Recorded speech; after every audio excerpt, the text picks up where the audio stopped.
It's Nolan. Now, before we get started, make sure y'all hitting that like button. Make sure y'all sharing it on your respective platforms. Let somebody know what we're doing today. Now, let's get into the show.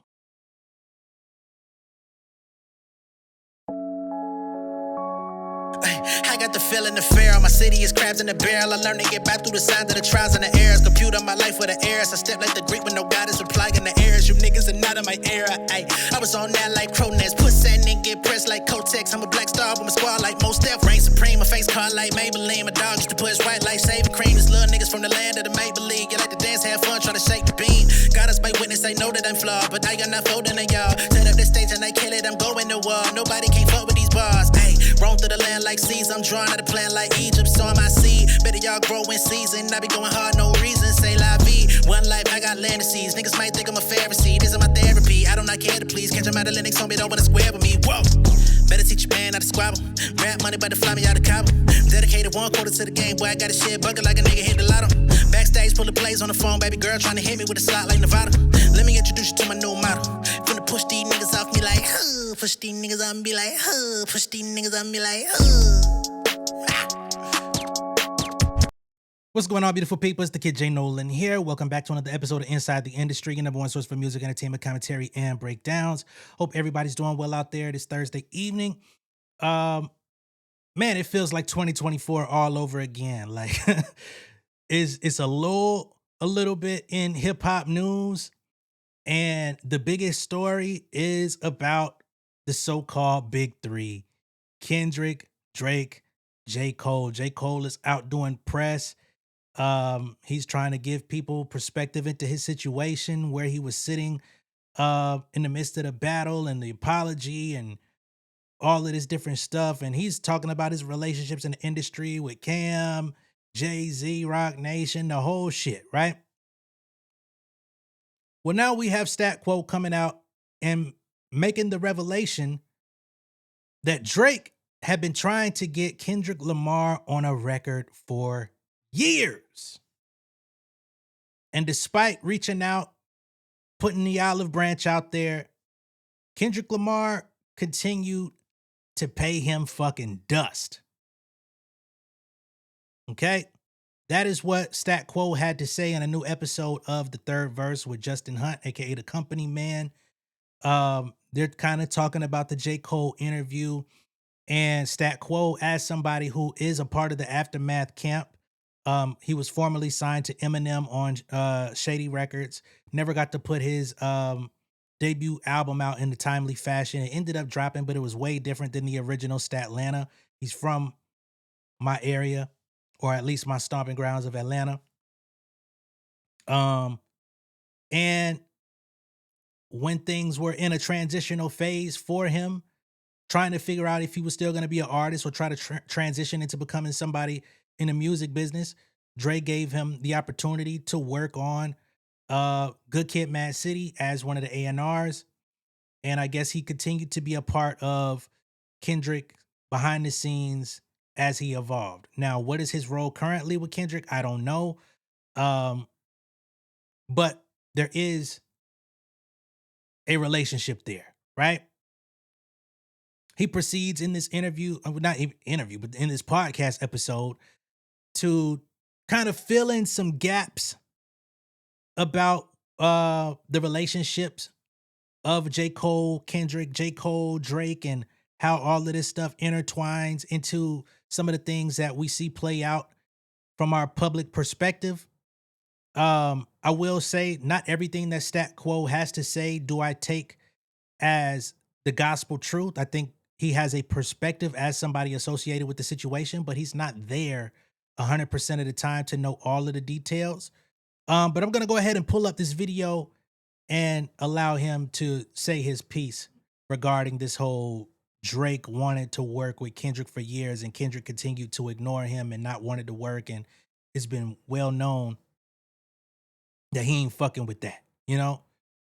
And I find it interesting that Drake continued to reach out to Kendrick because they were already partaking in verbal jousts over numerous records over the course of numerous years. But even in the 100 Gigs dump that he put out there in 2024, we saw that there was a record that he wanted to get Kendrick on, that he wanted to try to facilitate that for before First Person Shooter, and that never came to fruition either.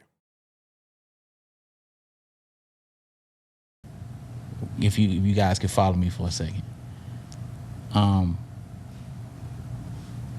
I met J. Cole because he came over to a session with Dre. We were working on a song. He played us Kendrick Lamar. Dre had already heard Kendrick Lamar. I had never heard Kendrick Lamar. He played us the music. I was blown away. I think he played us, I forgot what it was. I think it was The Heart or some shit. I was blown away. Dre had heard him. I think Paul Rosenberg and some other people had already played it for Dre. Next thing I know, Kendrick's at Dre's house. But anyway, that night, we was working on a song called Drug Test for Snoop and Dre. It eventually ended up being on the Game album. Kendrick co-wrote some of it too. You guys can go check the credits. We all wrote it together. In that conversation, I learned a little bit about Cole and how he is and who he was as a person. I really liked Cole. I really thought he was a good man, and I was happy that he was successful. And I know that he loves Kendrick Lamar. But I want to pose this in what I'm saying. The reason why I brought this up is, do you think, as a journalist or as a person, because no one's asking this question, had he put out that diss on Kendrick and it blew up and people loved it, you think he would have pulled it off DSPs? No. Absolutely not. Absolutely not. Oh, man. Y'all gonna really make me do this. Y'all really gonna make me do this. All right. Man, 7 Minute Drill was not a hit. It was not a hit, right? But it also was not perceived as the worst hip-hop diss record ever released. It was a very split audience that was actually excited about 7 Minute Drill. I personally remember because I got shit on for not liking 7 Minute Drill by people who have turned out to be massive Kendrick Lamar fans today. This is the thing about like being a part of this, being an active participant, and like really being here for the history and not just jumping in. And yeah, this is a 2-year saga, but like these last 2 years have been extremely pivotal. I remember when 7 Minute Drill dropped, I said, nah, Cole, this ain't it. I don't want to hear you talk about I'm Nino Brown about to shoot G Money with a tear rolling down my face. That is not what we came here for. I don't want to hear about no hesitant to shoot a nigga if you shooting a nigga. However, although there were other people who said the same thing, there were a lot of people that enjoyed 7 Minute Drill. There were a lot of people that were energized by it and was like, oh, how does Kendrick respond to that? I want to see what Kendrick gonna say to that. So to act like 7 Minute Drill was just like a universally panned record like The Heart Part 6 by Drake, that is not how it played out in real time. J. Cole hated that song more than I did, clearly, because I didn't fuck with it. I went back recently and listened to it, and I was like, it really wasn't as bad as I thought it was when it dropped. But I'm glad that he deleted that motherfucker off the album. You know what I'm saying? Because I still don't want to hear this nigga talking about crying while shooting a nigga. That's just not where I come from with this hip hop shit. But Stat Quo, let's not look at this from the perspective of 2026. Let's look at it from 2024 when the song dropped. There was a lot of energy. There was a lot of people excited to see how J. Cole was going to perform in the battle.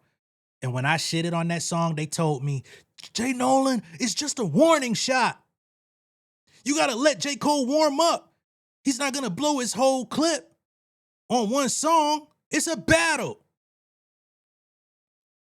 I say he should have put more gunpowder in that motherfucking clip. That's all. I ain't say he had to shoot the whole shit. I just said he ain't bring a big enough gun. So I do have to push back on that as somebody who actually got shitted on for not liking that song or not standing behind that song. I didn't completely dislike it. Because the person that I met, the right reason I'm bringing it back, the person that I met, even though he was vouching for Kendrick, he still is a swordsman, right? And he had gotten used to not to mention the apology. People were way more disappointed in the apology than 7 Minute Drill. Because the apology was completely unexpected.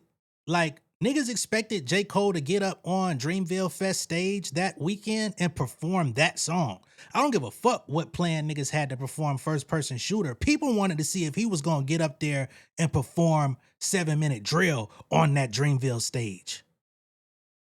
And when he apologized, that shit went viral instantly, way faster than 7 Minute Drill did. We not gonna act like that. And when the fucking shit came down and got deleted the week after, the disappointment only continued to grow. So it was just like a snowball effect, but it wasn't like a one time, like, oh, this song is so trash, get J. Cole out of here. That's not how it was. Everyone praising what he did. This is one of the few times, this is one of the first times where he got some real pushback and said, yo, this shit is not hot. And you spent 2 years talking about you can out rap everybody. You put some shit out going at one of the top tier guys who's supposed to be your man, and motherfuckers shitted on you, and you ran for the hills, and then you want to start apologizing because me and Justin, we know about some conversations that were had behind the scene that we not gonna disclose on the third verse. We gonna keep some of this shit private, but we know about some other conversations that might have been had I find this to be very interesting as well, right? Because now Stat is saying that there were conversations.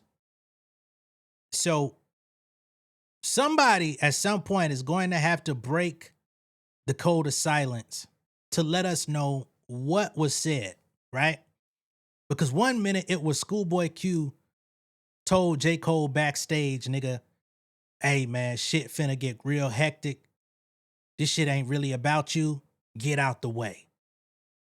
That story ran on the internet for like a year and some change, year and a half, 2 years damn near, honestly, up until J. Cole said he didn't talk to nobody else but his wife about apologizing. Now we're hearing that there was some other conversations behind the scenes after 7 Minute Drill came out, and clearly Stat Quo is sitting on the side of, I guess, Kendrick as far as his proximity is concerned.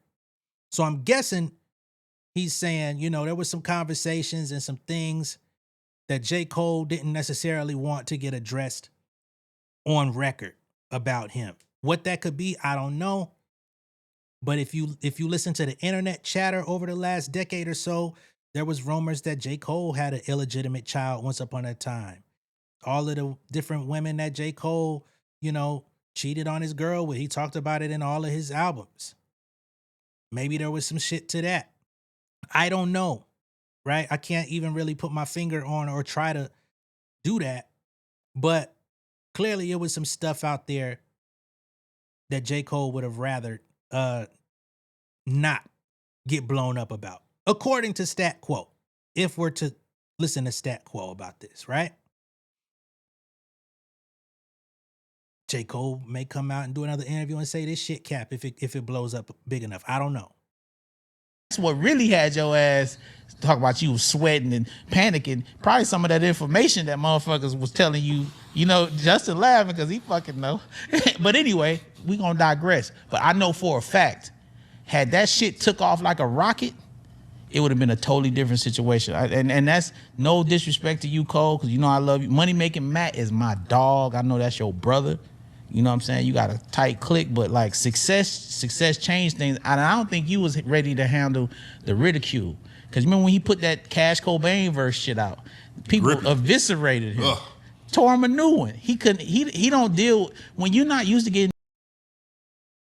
The thing about Grippy, I don't feel like that was a good example. Grippy verse was horrible, by the way. I shitted on J. Cole for that too. But J. Cole didn't respond to people's reaction to Grippy. He didn't complain about people not liking that song.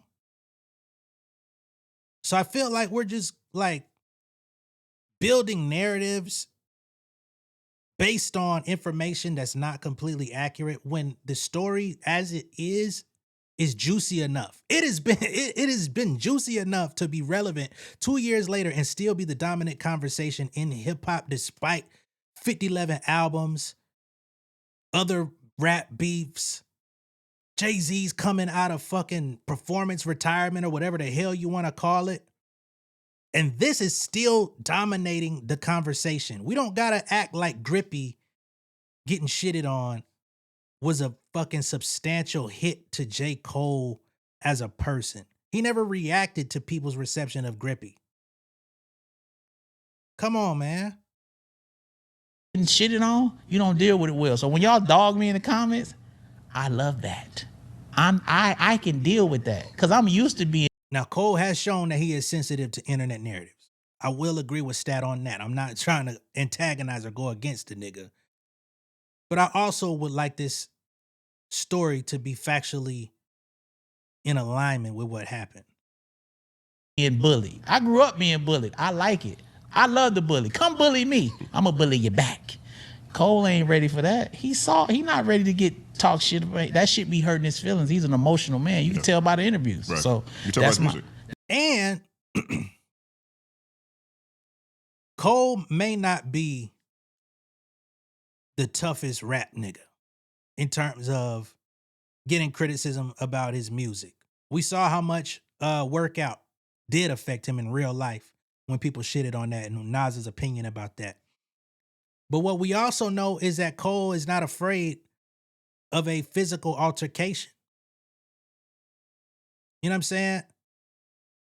So calling him soft, I'm trying my hardest not to overdo it in favor of Cole. But we have to not just use isolated events to create stories about people. That's my thought. So Yeah. you just said it. You think he would have pulled back? He definitely would have pulled back. I mean, He wouldn't have pulled back. he would not have pulled back. Yeah, Yeah. exactly. If the song hit, Yes. he'd be like, I told you. My man started first-person shooter mode with first-person shooter mode, we turning your song to a funeral. That was the thing that happened right before we heard J. Cole, or before we heard Like That. J. Cole had that whole verse on first person. J. Cole said that on 12 million songs, man. Person shooters got a lot of confidence in it. You know what I mean? So that's the other thing that, look, I appreciate the insight that he's given us. I appreciate, him being vulnerable and vocal about what he's experiencing. Because truthfully, between Drake and Jake, I guess between all three, between Kendrick, Drake, and J. Cole, we've never seen anything like that before. So what each of them is experiencing is unique to the world, right? And so I appreciate him giving the insight and bringing us into it and talking about his emotions and sharing that his wife was emotional when he decided to do it, because she understood where he was coming from and all this stuff. I don't like how he continues to frame things as all of this is divisive. Like, he is an MC. He's a divisive MC. Right. He's a MC who talks about people's pens. He's a battle rapper. So he's framing all of this as it's some moral sin to music, black people, and hip hop. And I'm like, that's just because nobody liked your song. And I don't like that aspect of it. It's just not factually correct. Y'all know how much I fuck with Justin. I shout him out like twice a week, damn near, on my channel for how well he conducts himself in this space. But I just don't agree, man. Like, everybody didn't shit on that song. It was a very mixed batch. It was a lot of people that fucked with it. It was a lot of people that were in the middle that just felt like, let's see how it play out. And it was a decent amount of people that just said it was absolute ass. I was one of the people who I didn't care for it, but I was in the minority at the time. I also don't feel like J. Cole is a divisive MC. I feel like he did what rappers do before the battle, right? Getting on songs and saying I'm the best and I'm this and I'm that. Like, look at the history of niggas saying that in hip hop. Like, how many artists, big, small, underground, niggas you never heard of, who you might say don't even deserve to say that. Uh, there is no shortage of people that say confident raps about outbody anybody on a song. It's one of the first things you learn to do when you come into rap. The first thing, when you first do a freestyle, one of the things I know somebody's gonna say is, I'm the best at some point in that fucking freestyle, knowing they damn sure ain't the best. J. Cole has not caused division in hip hop at any point in his tenure. And now he's a divisive MC. Like, no. Sorry, man. And that's not a critique on Stat or Justin. I just don't agree with this perspective. You know, because whether you take some of the things that he said in the clip that was on Cam and Mace, and then the interview with Nadeska, and big shout out to Nadeska too, because right now she's the only person to interview two out of the three. Yep. She is the only person to talk to Kendrick. She's the only person to talk to J. Cole, right? Yep. On video, we'll say that.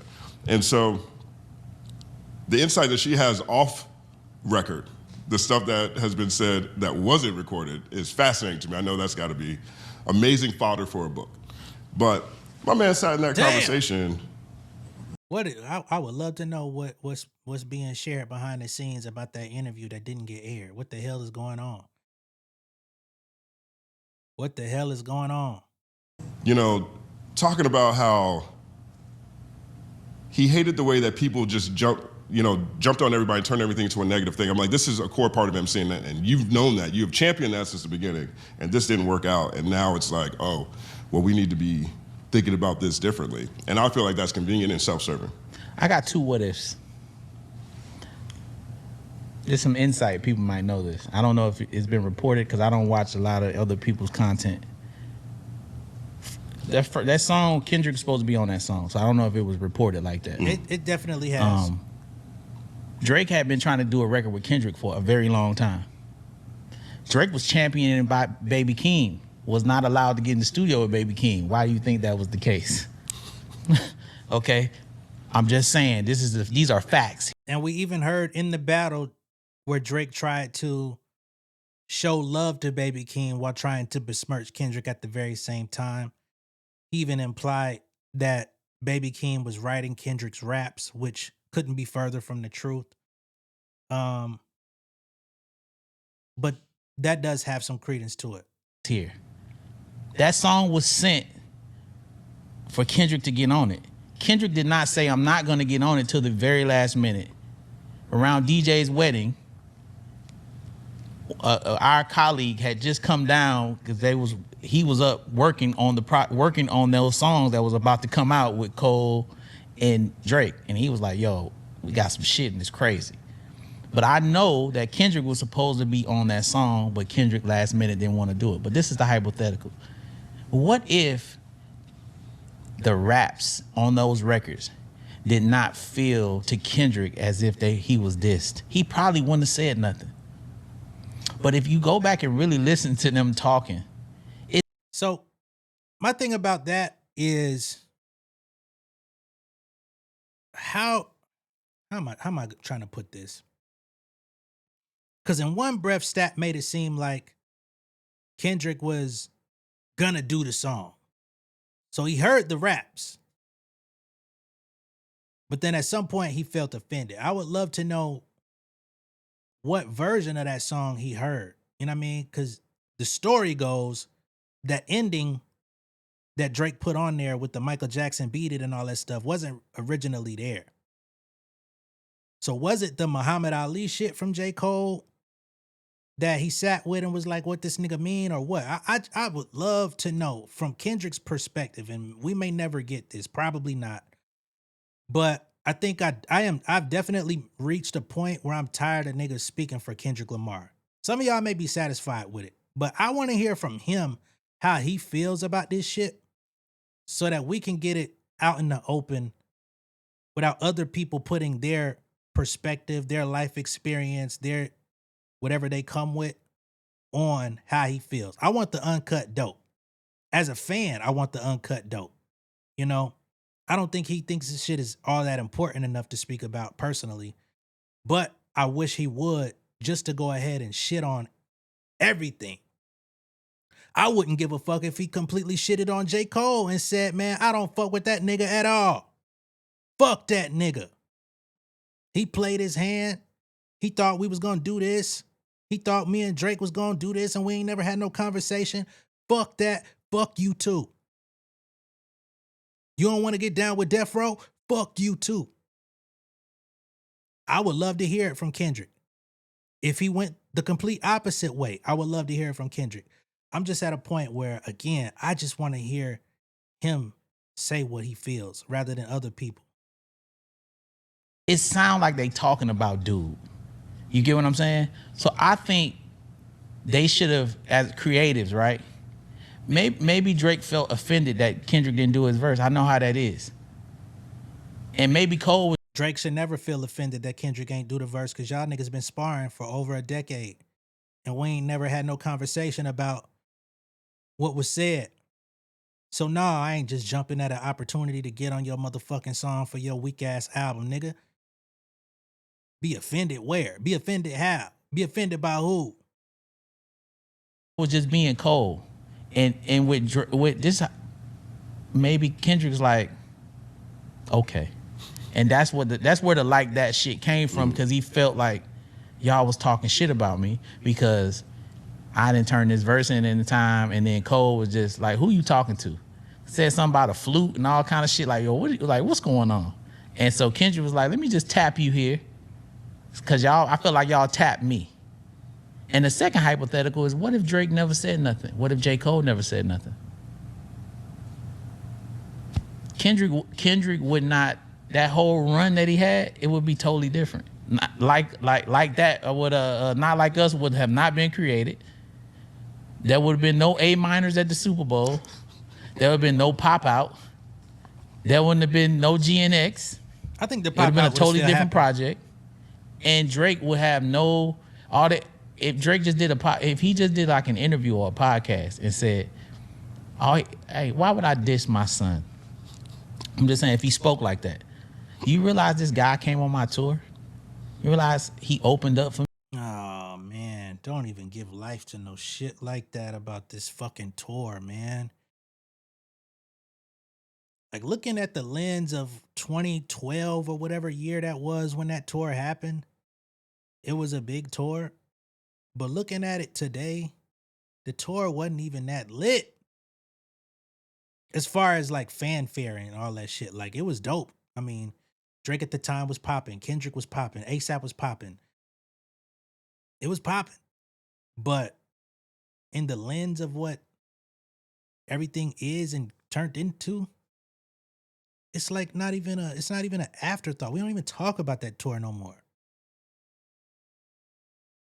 Me, realize I got on his first album to help him when I was already big. Like, me dissing him is like me dissing, like, if I dissed him, it's like if Wayne dissed me. Like, why would I do that? If he took that approach, and that was the conversation that I had with one of his colleagues. So I always try to think about it and shape it in that way. And the only way you could possibly take this big bro, little bro approach is if Drake never engaged, if Drake never showed his irritation, if Drake never did those interviews bringing up Kendrick's name after Control and feeling some type of way and wishing he would have came out and just really said fuck everybody and did this and did that, and I could respect it even more. Before Drake got on his fucking album talking about I'm the kid with the motor mouth and all this, your music is not all that inspiring and all this shit. I could be you if I came out on some conscious shit.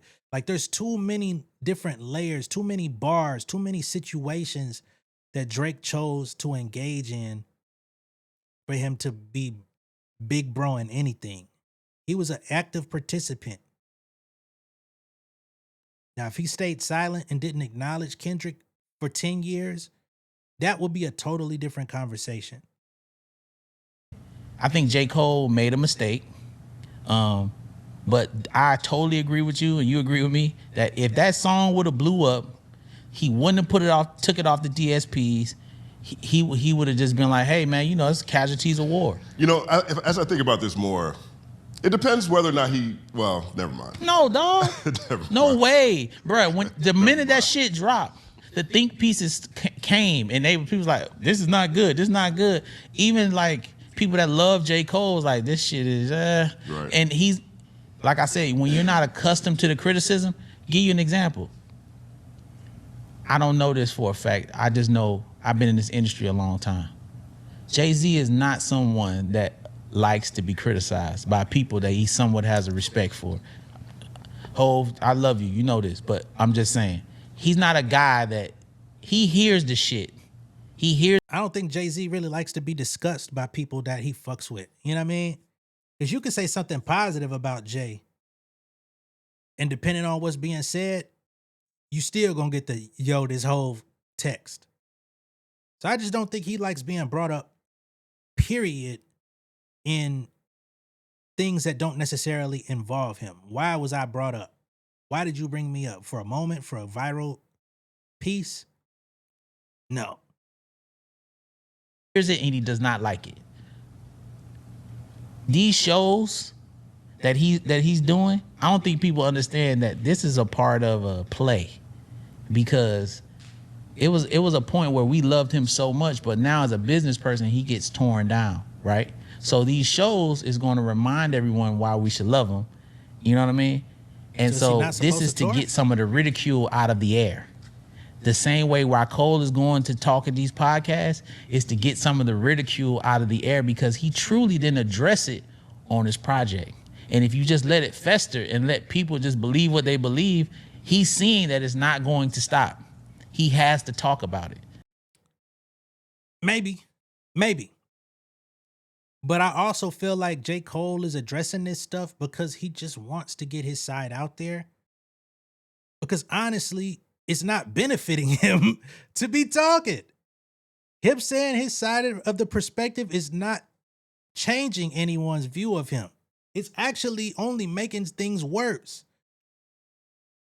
He has a fucking sold out tour that's finna go active in a few months. A tour that I will be at, just like I went to Kendrick's Grand National Tour and had a great fucking time. I think if Cole wanted to silence the critics, he could have stayed silent. He didn't have to do the fucking trunk tour. I think J. Cole is more so trying to say, if everybody don't fuck with me, let me see it in person. And nobody has shown him that in person. When he did the trunk tour, that energy, whatever's on the internet, is not being reflected in real life. And I think he's leaning into, well, let's lean further into real life. But him doing the podcast run, if that's a part of a play, it's a part of a dumb play, because it's actually hindering the direction he was already going in. His fans love the fall off. I'm not crazy about the fall off. His fans showed up in every city that he stopped in that fucking Civic. Them niggas showed up to the repair shop as his car was getting fixed.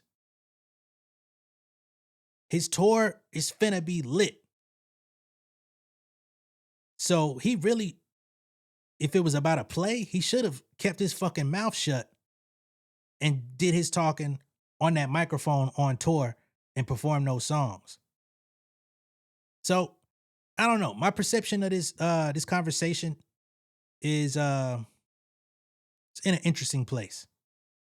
But he should admit that, bruh, you wouldn't have pulled that shit down if that shit would have blew up. You said all that. It's like when someone drinks and they talk about you, this stuff they had in their mind the whole time. So this whole idea that Kendrick's gonna be your friend, absolutely not. He heard everything you said in that record. You repeated a bunch of shit that people had said about him. You call this, I heard the song. You call this nigga his catalog whack. You shitted on him. Are you crazy? You can't take that back. Then you talking about you love me? No, you don't spit in my face and tell me you love me. Man, come on, man. Let's act like we're actually talking about rap, man. Let's act like we talking about rap, man. Dissing a nigga's discography is the easiest fucking thing. It's the first thing you're gonna do when you diss somebody. You're gonna you're gonna try to flip names of their songs. You're gonna, like, come on, man. Like, let's be fucking clear. Flip album titles. Even Kendrick did it on Euphoria. You're gonna diss a nigga's discography. What else are you supposed to diss about a nigga in a rap battle? I'm gonna diss your body of work. We're talking about rap, so I'm gonna diss your raps. You wanted Cole to what? Take personal jabs at his family out the gate? Damn, that nigga said, fuck the big three, fuck your household. No. That's a Drake move. I hate the narrative. And I'm critical of J. Cole. I've been critical, but at the same time, we have to be realistic in what it is that we're saying in our criticisms. I'm sorry.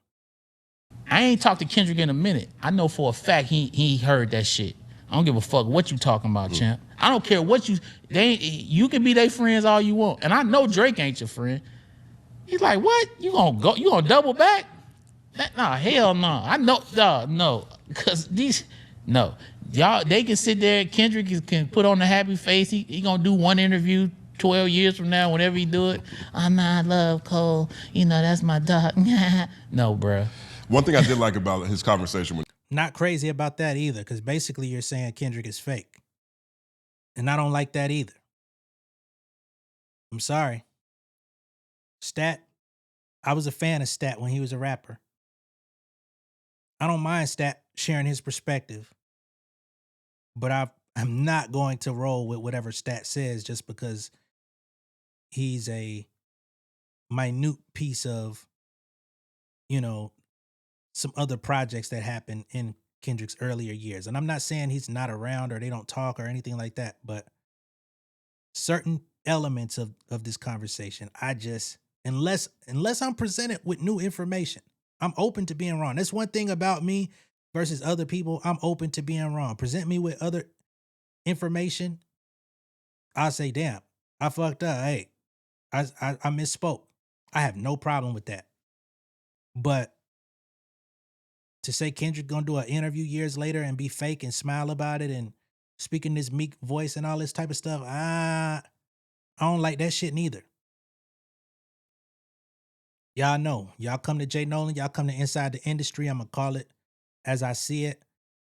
And that's just what it is, man. But let me know what y'all think of all this down below in the comments. Let me know how y'all remember 7 Minute Drill being perceived collectively as hip hop. Let me know how y'all feel about Kendrick basically dubbing Drake for years. He claims that Drake was reaching out trying to get him on records for years and he was ignoring it. He was like keeping that nigga away. Let me know how y'all feel about that. Let me know what y'all think of this overall conversation on the third verse. Shout out to the third verse. Shout out to Justin. Shout out to Stat Quo. All right? Much love and respect. I'll see y'all in a minute, man. Peace.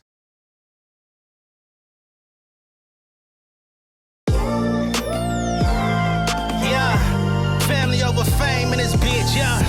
The glory of living righteous is setting in. My street knowledge and education's a perfect blend. Young mogul, independent, I've been setting trends. The first one from my family to be faithfully wed.